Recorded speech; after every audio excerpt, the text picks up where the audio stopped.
What's up, Sinisa, Superbad Estrada here, and I just want to give a huge special shout out to the Relay. Thank you so much for all of the continuous support, and thank you for all of the support during and after and before every single fight. Welcome to the motherfucking Relay. We're covering today's top boxing news. Ow! Okay, we'll start with this. Well, Bob Arum had this to say. He says, forget about $80 for pay-per-views. Go back to charging $40 and we'll see a tremendous increase in buys. You look at the UK, which has maybe 25% of the population of the United States. Maybe less. Maybe. I mean, they have 50 or 60 million people in the UK. We have 350 million people in the United States. In the UK, they do want a big fight over 1 million buys on pay-per-view. Particularly if it's, primetime UK. And one of the reasons for their success is they charge appropriate prices for the pay-per-view. In other words, the pay-per-view goes for 20 or 25 pounds, which the government takes 20% in the VAT. So people can pretty well afford that. In the United States, where we charge $80 or more for a pay-per-view, people can't afford that. They don't want to pay. Unless they're gonna have big crowds in the house chipping in. And because of the high price, they look for ways to watch the fight without paying, like streams and everything. Which the danger there is, other than breaking the law, which they probably won't get caught, is that these streams get shut down and they miss seeing the fight. So if we go back to charging $40, I think you will see a tremendous increase in the number of homes that will buy it. What we saw is because so many people in America have cord cut that DirecTV and Dish Network have really shrunk. And their customers were big buyers, so that universe has shrunk. The cable universe has shrunk because people have cut the cord. And now, I was happy to see in the last fight, the Fury versus Wilder rematch, that ESPN Plus did 250,000 buys on their platform, and Fox did about 50 or 60,000 on their platform. So I think as you'll get more people into digital platforms, you're gonna see an increase in the amount of buys. But it has to be realistic numbers. Forget about $80 a home. That is not realistic, particularly now. When we open up, let's say we can do a big event. People will be reluctant to open their homes to 8 or 9 or 10 other couples. So more and more people will be watching a fight just with their families. So again, nothing is certain. The future is doubtful, but we have to look ahead and figure out how we're gonna proceed in the future. The price point of a pay-per-view before COVID-19 hit shut everything down. The price point of a pay-per-view in the past has serviced as more of a deterrent than an attraction. That even before COVID-19 had everybody scared to stand next to each other, guess what? The price point of the average pay-per-view far too much. Made it a tough sell. Made it unappealing. Look at a fight like Pacquiao versus Broner. You look at a fight like Errol Spence versus Mikey Garcia. Think about those fights and you ask yourselves, did the paying public that actually paid to see those two fights, did they really get their money's worth? Was it worth it? A lot of people will tell you that they didn't. That, perhaps Manny did his best to make a fight of it, and perhaps Errol did dominate Mikey Garcia. What you didn't get, what's your money's worth? You didn't get your bang for your buck. And what are you telling me? You're telling me you needed to pay $80 to figure out that Adrian Broner goes in there and doesn't throw enough punches? You didn't know that leading up to the Pacquiao fight? Yeah. What are you trying to convince me of? You're trying to convince me that you had to pay $80 to figure out that Mikey Garcia didn't really belong in the welterweight division at that time? You needed to pay $80 to figure out that Errol Spence would beat this guy in one-sided fashion. You needed to pay $80 to find that out? Idiots. Big part of selling a pay-per-view is the intrigue of not knowing. That's the selling point. That's the sizzle. It's having a big fight between two big-name fighters and not knowing what's going to happen, thereby setting the precedence for the pay-per-view and the overall price point. What it costs. Because you don't know, you're willing to pay to find out. In those situations, neither one of those two fights belonged on pay-per-view. I mean, I'm sorry, but they didn't. No. Might have involved some guys that have some names and some fans, but there was no intrigue in association with either of those fights. You didn't need to be Burt Sugar, Howard Cosell, or Sporty Lewis to figure out that Manny Pacquiao would beat Adrian Broner. You didn't need to be any of those three guys either to know that Errol Spence likely beats Mikey in one-sided fashion. Yeah. You didn't need to be any of those guys. You didn't need to be Nostradamus. You didn't need to have a crystal ball that allows you to see into the future. Or. Tell you something. We live in an era of boxing to where the fighters themselves and their demands are what is believed to set the precedence for a pay-per-view, when in reality, that's not the case. Not all of it. Believe it or not, it's not so much the fighters' demands themselves that set the precedence as to whether or not there should even be a pay-per-view. What actually sets that precedence is whether or not there's a market for it. Now, granted that the fighters' demands, what they hope to make from a fight, is a factor. It's not the biggest factor, and it's certainly not the deciding factor, nor should it be, as to whether or not a pay-per-view is staged. The deciding factor is whether or not there's an actual demand for said contest, for said fight, for said pay-per-view. You cater to the market that you have. You make fights people want to see. The ones they're asking you for.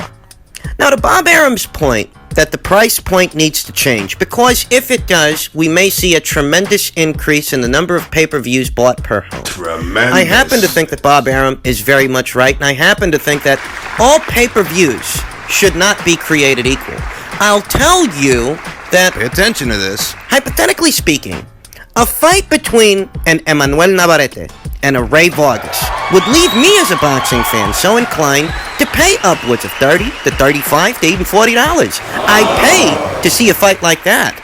That's a very different price point from what you paid to see Canelo and Golovkin 2 times. It's certainly less than what you paid to see Deontay Wilder, Tyson Fury, both of their outings. A reduced price point makes a contest that much more accessible to the consumer. Which is what you want. That's what you want. You want to make these fights available.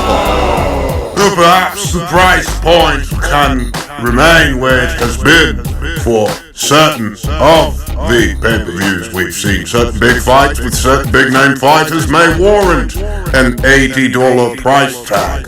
But for smaller fights that have less sizzle, less intrigue, those particular engagements should be at a reduced price point as to spark the interests and the wallets of the boxing community at large.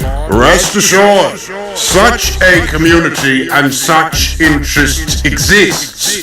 For an example, an insight, you will notice the viewing figures of fights staged on regular television and how they compare with the viewing figures of fights staged on premium cable. The audience is there. You notice it in the viewing figures as soon as the fight is more accessible to the boxing community at large. Let's say you have a fight like Navarrete versus Vargas, right? Now, these ain't two household names. These aren't two big-name fighters. They're the biggest names in their weight classes, relatively speaking, but in the greater scheme of things, no, they're not superstars, they're not household names. So what if you wanted to stage a fight between those two world champions as a pay-per-view? You wouldn't charge $80 for it. It doesn't make sense. Great fight, but The people you're trying to sell this fight to, they probably don't even know who these guys are. You reduce the price. You bring it down to a 40, 35, maybe even a 30.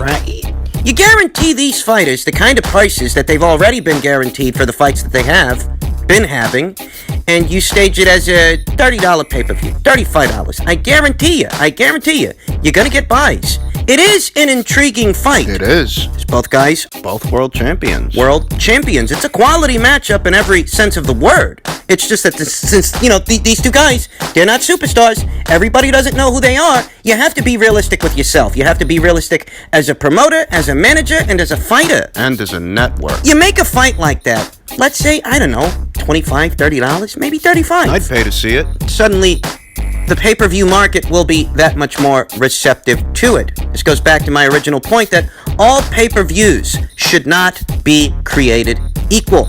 Some fights might have enough intrigue, enough sizzle, that you can actually turn over a profit from staging them as pay-per-views, provided that the price point itself is altered. Well, there are other fights that, you know what, I'm sorry to say, they're just not pay-per-view worthy. I look at a fight between Pacquiao and Broner, or Spence and Garcia, as fights that just, they weren't really pay-per-view worthy. Granted that they did get some buys, but it's a miracle that they did. Because knowing what we knew about those fights, with those fighters, leading up to those fights... You knew.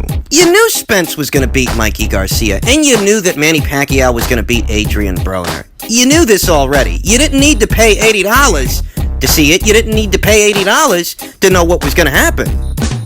Wilder versus Ortiz, too.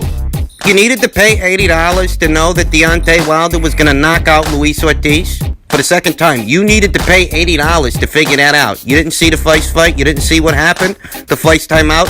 That you had to pay $80 to see the sequel? The sequel worked out exactly like the first fight did. Big surprise there. These kind of fights don't belong on pay-per-view.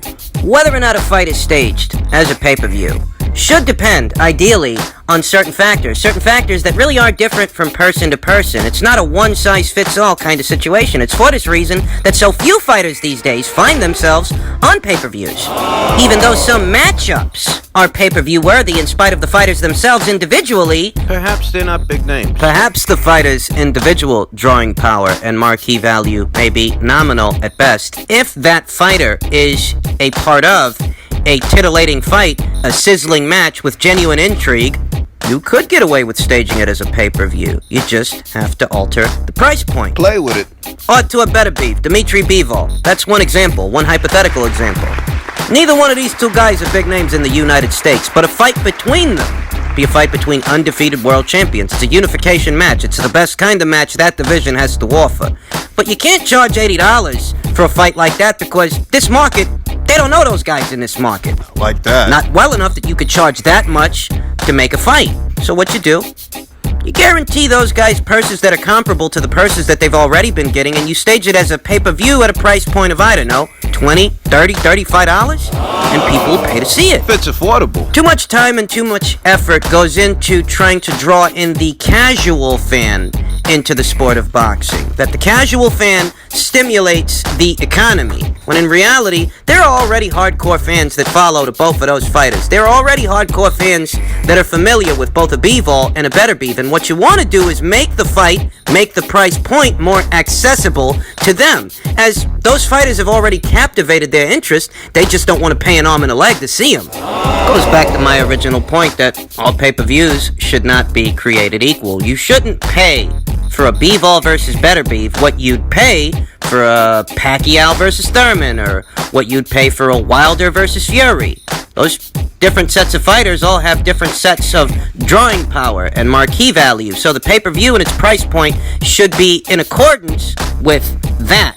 In that kind of environment, you might actually start seeing more of those kinds of matchups, to where individually, these two fighters, they're not big names, but if you put them together, you get a good fight. You get a big fight, or a decent-sized fight. An event worth paying for, an event worth watching. Pay-per-view worthy. And this could help to smooth over some of the financial demands that the fighters have in association with those kinds of matchups. That you shouldn't get paid for a unification match what you'd get paid for a tune-up fight or a keep busy fight or mandatory or something like that, right? No, of course not. You should get more. In this scenario, you would have that option. To get more. Now, there are some people out there that might not like the sound of this, having to pay for more pay-per-views, even at a reduced price. But need I remind you that the individuals that don't like the idea of that, the idea of a $25 to $40 pay-per-view, these kinds of people, they're likely not contributing anything to the pay-per-view market